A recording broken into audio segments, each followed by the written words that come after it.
But first, here are some pics and social media posts about this recent Taliban reconquest of Afghanistan. Um, you're not going to see it on the Instagram chat, but I'm going to read them out loud. I guess if you're also listening. We have a tweet here that says, and it was framed as trying to be, what's the word? Facetious. It's framed to be almost like mocking, like almost like bait, because they know this is what the right is kind of aspires towards, the ideals that those on the right in America aspire for, and so it was framed as a liberal as basically framing the Taliban as being the same as the right, but it backfired because everyone didn't take offense to it, but actually was cheering it on and promoting it. And it says, the Taliban has announced their political agenda for Afghanistan, which includes abortion is banned, gay marriage outlawed, rejection of science, no vaccines, which is against their religion, no separation of church and state, and religion taught in schools. To which I reply, based. Based. Based. Seems pretty darn based to me, you know.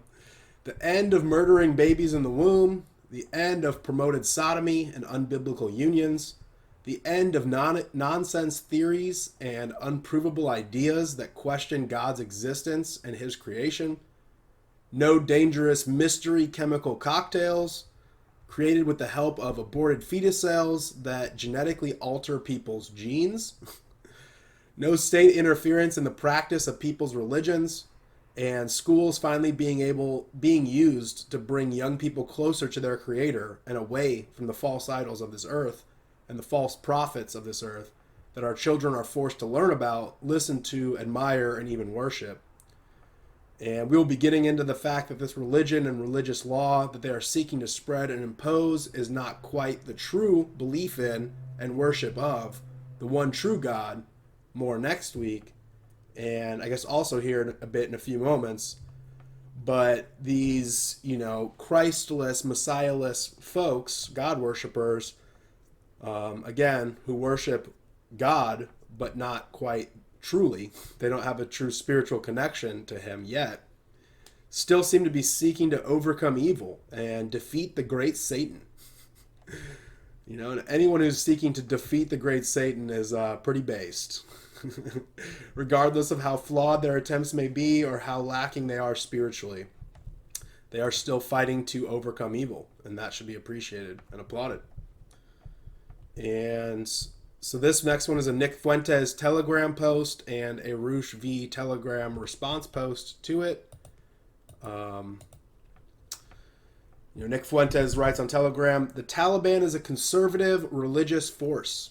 The U.S. is godless and liberal. The defeat of the U.S. government in Afghanistan is unequivocally a positive development. Roosh V responds, the Muslim Taliban leaders are closer to the revelation of God than the satanic pedophile regime of America that spreads sodomy around the world. It is in God's mercy that America has not yet been utterly destroyed. So I can say without a doubt that the morality and values of actual practicing Muslims is far more righteous and closer to God than the satanic pedophile cult that is currently controlling our government and our armies. Truly. Actual Muslims, not the ones shown on TV, not the ones that your screens lie about. Actual practicing Muslims are far more righteous and far closer to God than the Satanist ruling class we have in our country. It is truly astounding that those in power in America today have not been destroyed or ousted yet, as Roosh says, for, pushing and promoting sodomy, promoting baby murder, child body mutilation, the division of families and communities, pushing porn and violence, drugs, alcohol, corn syrup, and chemicals that alter our very genetic makeup into us, into our minds, and into our bodies. A political ruling class that cheers on the destruction of statues and the erasing of history, who seek to rewrite our history, censor our free speech, disarm us, keep us sick and dependent on pharmaceutical drugs, that send us off to fight, send us and send our children off to fight in nonsense foreign wars based on lies, steal our wealth, put masks on our face, shut our businesses down, and send our jobs overseas, and so on and so on and so on. You know, ruling class like that, a ruling class like that, and a culture that lets that happen, probably far less righteous than actual practicing Muslims seeking to know God and follow God, whether or not they're there yet. All of this in an attempt, this satanic pedophile ruling class, which continues to push all this stuff on us, is attempting to lead us away from God and lead us into unrighteous living. It's kind of the simple, easy way to put that. Is our culture righteous? Who dictates our culture, you know? It's us at the end of the day, but who's pushing it on us? Who's the face of it? Who's making it and pushing it, writing laws, pushing the degeneracy that we are indulging in? It is amazing that these rulers have not been ousted or destroyed yet, but we in the ruled class also deserve what we tolerate or demand. If we are living unrighteous lives, then unrighteousness will be glorified, promoted, pushed, or even enforced. And if you're unwilling to stand up against unrighteousness, it will sweep over your lands. And again, for all the flaws that the Taliban has and the Afghani people had, they truly rejected unrighteous lifestyles being pushed on them by an unrighteous ruling class. And that is what should be admired, respected, at least. But all of this, this degeneracy, all of our flaws, our ruling class, whatever you want to complain about, all the evil and wickedness is part of God's plan somehow.